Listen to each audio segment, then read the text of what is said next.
RCF et Radio Notre-Dame, le débat du jour. Il est 9h10, le débat du jour. Laissez-moi vous présenter les deux débatteurs ce matin. Gaël Brustier, bonjour. Bonjour. Essayiste, politologue et conseiller politique. Vous avez notamment publié Les analphabètes au pouvoir. Philippe Diribarne, bonjour. Polytechnicien, économiste, anthropologue, directeur de recherche au CNRS, auteur notamment de Au-delà des fractures chrétiennes, c'est chez Salvatore. Et on va notamment parler de la COP ce matin, Louis Dauphren. Oui, c'est intéressant de voir justement en écho au travail de Philippe Diribarne notamment, et puis aussi de l'analyse de Gaël Brustier, de voir comment les chrétiens se positionnent par rapport à un certain nombre de sujets écologiques, en particulier la COP 29 vient de s'achever avec peut-être une grande déception de la part des personnes qui pensaient que les pays du Nord allaient payer beaucoup plus. Il y a des tensions géopolitiques qui sont extrêmement fortes autour de la question de la finance climatique. C'est l'un des sujets que nous allons aborder en premier lieu. Et puis nous parlerons aussi de l'Ukraine et puis du pape François en Corse, la piété populaire. L'éloge qui, par sa démarche de se déplacer en Corse, qu'il rend à cette notion, si je puis dire, de piété populaire. Qu'est-ce que cela signifie ? Et puis mettre cela en regard avec ce que le christianisme français, qui est peut-être différent du catholicisme corse, la manière dont il envisage la question et dont il se positionne sur ce sujet de la piété populaire. À tout moment, vous pouvez réagir direct @rcf.fr ou direct @radionotre-dame.com. Et donc la COP29 s'est achevée à Bakou sur une déception de la plupart des défenseurs de la finance climatique qui disent que si l'Allemagne et l'Union européenne ont maintenu leur rang de défenseurs du climat, eh bien elles ont aussi insisté pour qu'il y ait une nouvelle approche quant à l'aide financière attendue de la part des pollueurs historiques pour les pays les plus pauvres. En clair, on ne veut pas forcément débourser beaucoup plus que ce que l'on peut, peut-être, ou ce que l'on veut. 300 milliards de dollars par an pour la finance climatique, c'est beaucoup moins que ce qui était escompté de 1000 milliards par an. Au-delà des chiffres, qu'est-ce que nous disent justement ces tensions entre les pays du Sud et les pays du Nord sur cette question du climat ? Philippe Diribarne, Gaël Brustier. Gaël. Oui, alors cette COP, je ne sais plus qui disait, c'est Brice Lalonde qui disait en général de ces COP, il ne sort rien. Il y a quand même un grand absent des débats, c'est la question de la croissance démographique, c'est-à-dire qu'on passe pas de 500 millions, 1 milliard jusqu'à 7 ou 8 milliards d'habitants sur Terre, avec les besoins qui vont avec les processus d'industrialisation qu'on voit à l'œuvre en Inde par exemple ou en Chine qui sont déjà très avancés, sans poser la question de la question de la croissance démographique.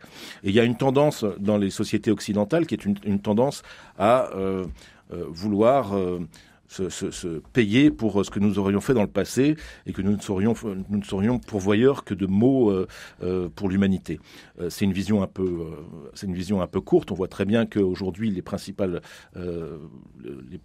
sources d'émissions de gaz à effet de serre se situent dans les pays en développement et absolument pas sur le périphérique parisien. Mais pour justement les pays occidentaux. Si les pays en voie de développement émettent énormément de carbone, c'est pour notre consommation à nous, Européens, aux Américains. Oui, enfin, c'est pas que pour notre consommation à nous. L'élévation, les 300 millions ou 400 millions de classe moyenne chinoise, c'est pour ils ont une croissance bien à eux et on commence à la voir. Mais un Européen dépense, entre guillemets, plus de CO2 qu'une personne faisant partie de la classe moyenne chinoise. Oui, non, mais ça c'est une réalité, mais c'est pas ce qui va résoudre de diminuer notre bilan carbone de la journée. C'est pas ce qui va résoudre le problème le problème planétaire de la croissance des émissions de gaz à effet de serre. Le problème, il est lié principalement à la croissance démographique. Et sauf à ligaturer les trompes d'absolument toutes les Indiennes, je vois pas comment on empêche l'Inde de pourvoir de manière croissante et sans doute imparfaite aux besoins de sa population sur les décennies à venir. Donc il y a un côté qui est extrêmement, à mon avis, malsain, qui consiste à essayer, dans la vogue de toutes les idéologies présentes, à faire passer les sociétés occidentales et les sociétés du Nord pour des sociétés profondément pourries, consuméristes en diable, et qui auraient perverti le reste de l'humanité, qui vivraient comme des bons sauvages si on ne leur avait pas inculqué toutes ces idées épouvantables de progrès. Dans cette question de la COP, il y a la question de la responsabilité.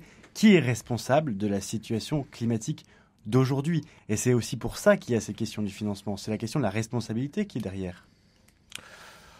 Oui, la responsabilité, il y a des choses qui seront dites plus tard, c'est-à-dire qu'il faudra faire un retour historique sur la responsabilité de la première révolution industrielle, de la deuxième révolution industrielle.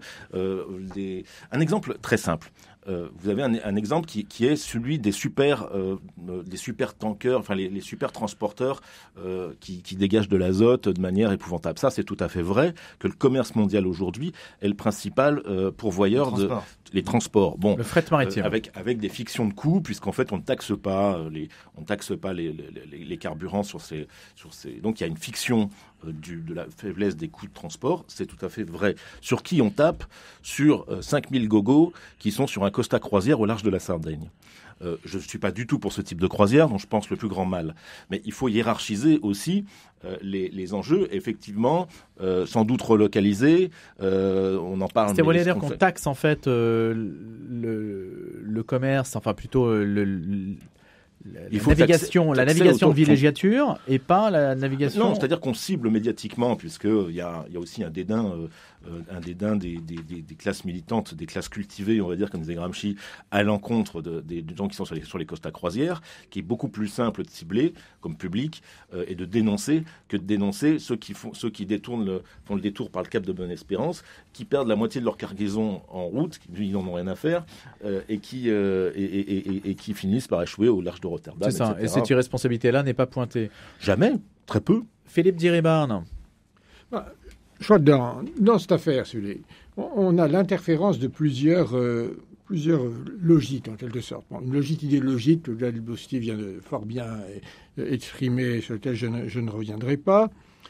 Une logique proprement, je dirais, technique, qui est de savoir, face à l'évolution du climat, qu'est-ce qu'on fait, quelles sont les bonnes manières de s'y prendre, comment on va résoudre ce problème-là, comme l'humanité résout tout le temps des tas de problèmes, et comment elle tente de résoudre la question de la pauvreté, etc. Bon.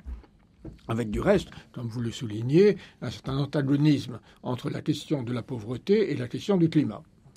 Et puis, la question aussi, et pour les chrétiens, je crois que c'est quelque chose d'important, quel est le statut qu'on donne à cette affaire du climat? C'est-à-dire, est-ce qu'on est dans un rapport intelligent à une vraie question qu'on s'efforce de résoudre du mieux que l'on peut, ou est-ce qu'on est dans l'adoration de la déesse Gaïa, la Terre, et dans laquelle tout ce qu'on fait à propos du climat devient quelque chose d'épouvantable? Alors, on le voit par exemple avec actuellement les politiques de la Commission européenne autour de la voiture électrique. Bon, donc, on dit que la décision a été prise de vraiment sacrifier l'industrie automobile européenne avec tout ce qu'elle représente d'emplois, de travailleurs, etc., au profit du climat. Bon.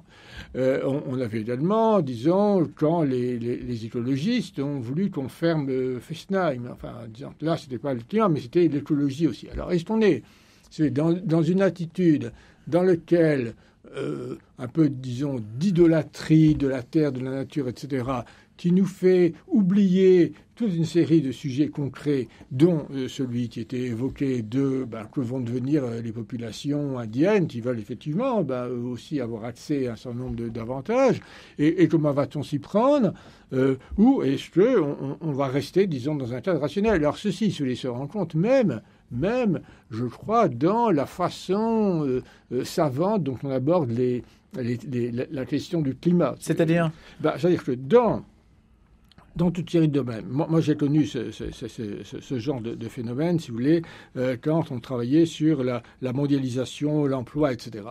Quand on prend dans les travaux, disons, 10 avant, quand on passe des travaux élémentaires faits vraiment par les gens de terrain, les savants, les scientifiques qui ont étudié un certain nombre de choses, aux synthèses, et puis aux synthèses de synthèse, et aux synthèses de synthèse de synthèse qui conduisent finalement au message politique en quelques lignes, etc., on voit qu'il y a une déperdition en ligne qui est fantastique. Que la vision synthétique devient beaucoup plus sûre, beaucoup plus affirmative que ne le sont bien des travaux intermédiaires. Alors, il me semble qu'on a qui serait souhaitable, si vous voulez, de revenir sur la Terre. De descendre en température. Voilà, de traiter cette question très sérieuse, avec tout le sérieux qu'elle demande. Mon idée n'est pas du tout de dire que ce n'est pas une question sérieuse. Je ne rejoindrai pas du tout Trump disant que la question climatique n'existe pas. Mais de la traiter avec le sérieux, disons, comme une question temporelle, et pas comme relevant d'un rapport au sacré. Mais par exemple, quand le pape François s'exprime dans sa dernière exhortation sur les questions climatiques et sur les enjeux écologiques, pensez-vous qu'il justement se fait l'écho de ce que vous disiez comme étant trop caricatural, pas assez précis? Il utilise beaucoup les sujets scientifiques et ce qui a pu être dit notamment par les scientifiques du GIEC. Oui, le pape François, si vous voulez, a fait une superbe encyclique avec Laudato Si, et dans lequel je crois qu'il a superbement parlé du rapport à la nature et du rapport instrumental à la nature et de la nécessité de sortir dans un rapport d'affection pour la nature. Il me semble que dans cela, il était, disons, totalement dans sa compétence. Je ne suis pas sûr qu'il soit autant dans sa compétence quand il commente les rapports du GIEC. Dans Laudate Deum, qui est sa dernière exhortation apostolique publiée en octobre dernier. C'est ça? Oui, ouais. Tout à fait. Oui. Mais il l'avait fait déjà un tout petit peu, disons, dans Laudato Si, où il y avait des très très courts passages où il parlait de la taxation, du carbone, etc. Enfin là, il me semble qu'il s'embarquait déjà dans un terrain qui n'était pas vraiment le sien. Alors qu'il est, je vous dis encore une fois, je trouve, moi j'ai adoré Laudato Si. Je trouvais que c'était quelque chose de vraiment magnifique. Gaël Brustier, comment vous situez-vous par rapport à l'analyse de Philippe Diribarne sur ce rapport au sacré que l'on peut avoir? Très en phase. Je me souviens quand Laudato Si est sorti, de la une de Libération, que je lisais encore à l'époque, il y avait encore quelque chose à lire dedans, qu'ils avaient fait une une où il y avait le pape en vert, peint en vert, et la conversion écologique du pape. Et la réponse qui avait fusé derrière de Gérard Leclerc, je ne sais plus si c'était dans France catholique ou dans Royaliste, mais en tout cas c'était très, très, très clair, sur la triple rupture qui avait inspiré Laudato Si, c'était la rupture avec Dieu, la rupture avec la nature et la rupture avec les autres. Et il y a une ombre qui... Ça, c'est ce que dit l'encyclique. Qui plane en fait sur notre Laudato Si, etc. C'est la figure de Saint François et la question d'une écologie d'abord par l'émerveillement. Or moi, autour de moi, je ne vois de gens qui ne s'émerveillent que d'une chose, c'est de trier leurs épluchures de pommes de terre, de prendre leur vélo pour faire 500 mètres, et avec une espèce... Peut-être que ça les émerveille de prendre leur vélo pour 500 mètres. Mais ça les émerveille, c'est tout à fait bien. Sauf que, si vous voulez, en général, c'est ce qu'on appelle donc la classe des cultivés, très urbaine, très citadine, et qui découvre le vélo à 25 ans, quand on l'a découvert à la campagne à 5 ans, et qui découvre le compost et qui veulent l'imposer à tout le monde, et qui oublie que il y a d'autres façons d'aborder la nature, notamment l'émerveillement. Et heureusement que les praticiens de la nature, je suis beaucoup ce qui se passe en montagne, et notamment en Savoie, sur les effondrements de Savoie, parce que c'est là où on voit les effets du climat, du changement, le permafrost fond. Et donc vous avez, par exemple, des voies d'escalade que vous pouviez faire il y a 30 ans, et aujourd'hui on ne peut plus les faire, des voies qui sont abandonnées, d'autres qui sont découvertes pour faire des alternatives pour aller vers les sommets. Et notamment le travail, notamment des communes, Tignes, etc., de la compagnie des guides et du parc national de la Vanoise, pour adapter en fait les sentiers, pour adapter... Il faut rééquiper les voies. Pour rééquiper les voies, qui est un travail énorme. Et là, vous avez sa part de gens qui sont émerveillés par la nature, c'est leur raison d'être, c'est leur vie, et la prise en compte de la réalité, qui est une réalité de péril, et on l'a vu avec les inondations jusqu'à Zermatt, où il y a eu quand même les torrents ont failli bouleverser la ville, comme ça a été le cas dans l'Oisans, dans quelques bourgades de l'Oisans. Donc il y a cette écologie-là, qui est une écologie, à mon avis, tout à fait heureuse et tout à fait bienfaitrice. Et puis il y a une écologie qui est... Les chrétiens peuvent se laisser happer par cette espèce de fausse conscience du moment, qui est l'écologie autocentrée et démonstrative, Pourquoi est-elle fausse conscience ? Parce qu'il y a quand même un enjeu d'urgence, il y a une notion d'urgence, donc d'action nécessaire. Oui, non, mais c'est ce qu'on a dit, c'est-à-dire que taxer les supertankers, etc., il y a une question d'urgence, c'est une question politique. Il ne faut pas oublier que, si vous voulez, vous avez deux aspects. Vous avez un aspect auto-centré et d'auto-célébration qui consiste à penser que vraiment, parce qu'on a, je vous dis, trié ces épluchures de carottes, on a fait vraiment un bon pour l'humanité. Oui, mais plus personne n'est sur le sujet du compost. Vous arrêtez pas depuis tout à l'heure de parler du compost. Non, mais je dis ça, personne n'est sur le compost. Vous avez le vélo, vous avez la défense complètement folle de la trottinette, vous avez un militantisme qui s'est déporté non plus sur des questions politiques, mais sur des questions de style de vie. Or, un style de vie ne fait pas la révolution. Et il faut agir sur les structures de l'économie. Et si vous voulez agir sur les structures de l'économie au niveau mondial, il faut vous mettre dans la tête que vous ne pouvez pas y aller avec vos petites valeurs de citadins quand M. Modi ou Xi Jinping, etc., eux ont des intérêts nationaux, voire des intérêts impériaux à défendre dans le monde tel qu'il est. Et les BRICS nous expliquent que eux, ils veulent défendre des intérêts et que notre morale, on peut se la garder. C'est ça la réalité de la politique qu'il faut voir aujourd'hui. Or, on a un militantisme écologiste au sens très large. Je ne parle pas de élever les Verts qui, eux, sont happés par d'autres choses, mais si vous voulez, avec une espèce d'auto-admiration de gens qui... Il faudrait que les sujets soient plus politiques, en fait. Hein, c'est politiser l'écologie, c'est-à-dire qu'à un moment donné, Cécile Duflot avait commencé à vouloir parler d'écologie populaire, et puis tout ça s'est délité sous le coup des dingueries de Madame Rousseau, etc. Mais il y avait une piste. Les écologistes, d'ailleurs, espagnols sont beaucoup plus en pointe sur l'écologie populaire et beaucoup plus écoutés, et notamment à Valence, ils ont des élus au conseil municipal de Valence. Ils ont des choses à dire qui sont des choses très intéressantes, mais eux, ils politisent leurs enjeux et ils ne tombent pas dans la moraline, la moraline de la vie quotidienne. Philippe Diribarne. Oui, enfin, pour ma part, je trie mes déchets, je suis venu en métro. Moi aussi. Et ça en taxi, etc. Voilà, donc je crois que ça fait partie, ça fait partie des choses raisonnables si on n'en fait pas, disons toute une affaire. Enfin, je crois que la question qu'on aborde, c'est comment on passe de toute une série de mesures intelligentes, nécessaires pour arriver à traiter un vrai problème, à transformer chacune de ces mesures en, vous parliez de moraline, enfin, en une espèce d'obligation morale un peu transcendante, etc., qui n'est pas adaptée, me semble-t-il, à la réalité du sujet. Mais je rebondis sur une phrase que disait Gaël Brustier, un style de vie ne fait pas la révolution. Est-ce qu'un style de vie peut faire des révolutions ? Est-ce que des styles de vie, et je pense notamment à une conversion, peut-être dans le monde chrétien, ça nous parle, la conversion individuelle peut-elle faire une révolution ?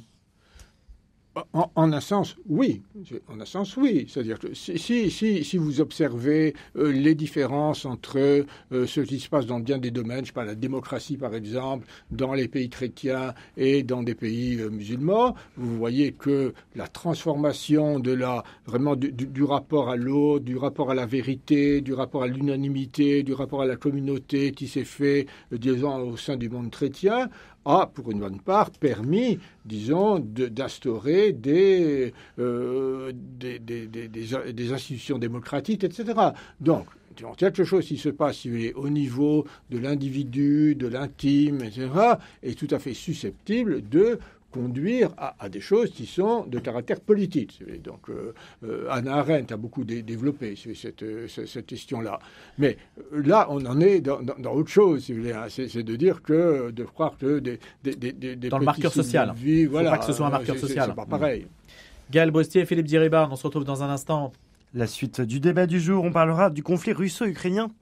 Quelle solution promouvoir ? Et puis, le pape François en Corse, quel sens voyez-vous à cette visite ? Vous pouvez réagir à tout moment par mail direct @rcf.fr ou direct @radionotre-dame.com.